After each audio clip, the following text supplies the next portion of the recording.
قال الله تبارك وتعالى في القرآن الكريم وَلَتَجِدَنَّهُمْ أَحْرَصَ النَّاسِ عَلَى حَيَاةٍ وَمِنَ الَّذِينَ أَشْرَكُوا يَوَدُّ أَحَدُهُمْ لَوْ يُعَمَّرُ أَلْفَ سَنَةٍ وَمَا هُوَ بِمُزَحْزِحِهِ مِنَ الْعَذَابِ أَنْ يُعَمَّرَ وَاللَّهُ بَصِيرٌ بِمَا يَعْمَلُونَ صدق اللہ العظیم۔ صلو علی الحبیب صلی اللہ علی محمد۔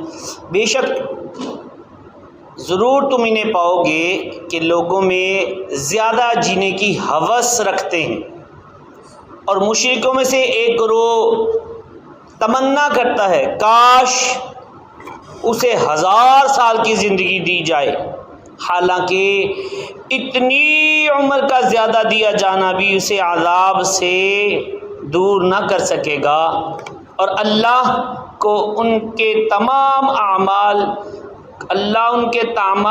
اعمال کو خوب دیکھ رہا ہے۔ صلو علی الحبیب صلی اللہ علی محمد صلی اللہ علیہ وسلم۔ تو اس آیت کریمہ کا پس منظر کچھ یوں ہے کہ بنی اسرائیل جو پیارے آقا صلی اللہ علیہ وسلم کی ظاہری زندگی مبارک میں موجود تھے، انہیں مختلف انداز سے سمجھایا جاتا، اسلام کی دعوت دی گئی، مگر یہ کسی طرح ماننے کے لیے تیار نہ ہوئے۔ یہ حق جانتے تھے، اس کے باوجود کلمہ پڑھ کر مسلمان نہ ہوئے۔ کیوں؟ اس کی بہت سی وجوہات تھی۔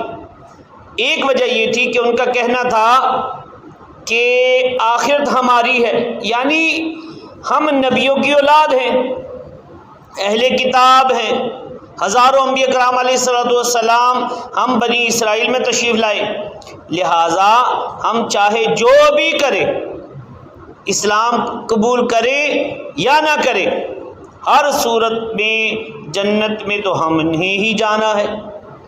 ان کے دعوے پر اللہ پاک نے ارشاد فرمایا، اگر بات ایسی ہے آخرت میں انہیں انعامات ہی انعامات ملیں گے، پھر تو چاہیے کہ یہ موت سے نہ ڈریں، مگر یہ موت سے ڈرتے ہیں، بلکہ زندگی کے حریص یعنی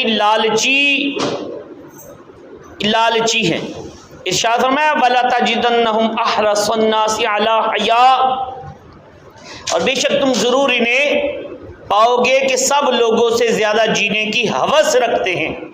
وَمِنَ الَّذِينَ أَشْرَكُوا يَوَدُّ أَحَدُهُمْ لَوْ يُعَمَّرُ أَلْفَ سَنَةٍ، اور مشرکوں میں سے ایک گروہ تمنا کرتا ہے کاش اسے 1000 سال کی زندگی دے دی جائے، یعنی یہ بنی اسرائیل زندہ رہنے کی انتہائی حرص لالچ رکھتے ہیں، اور دعویٰ یہ ہے کہ ہم پکے جنتی ہیں۔ حال یہ ہے کہ آخرت کی طرف رغبت ہی نہیں کرتے، ہمیشہ دنیا ہی میں رہنے کے خواہش مند ہیں۔ صلو علی الحبیب۔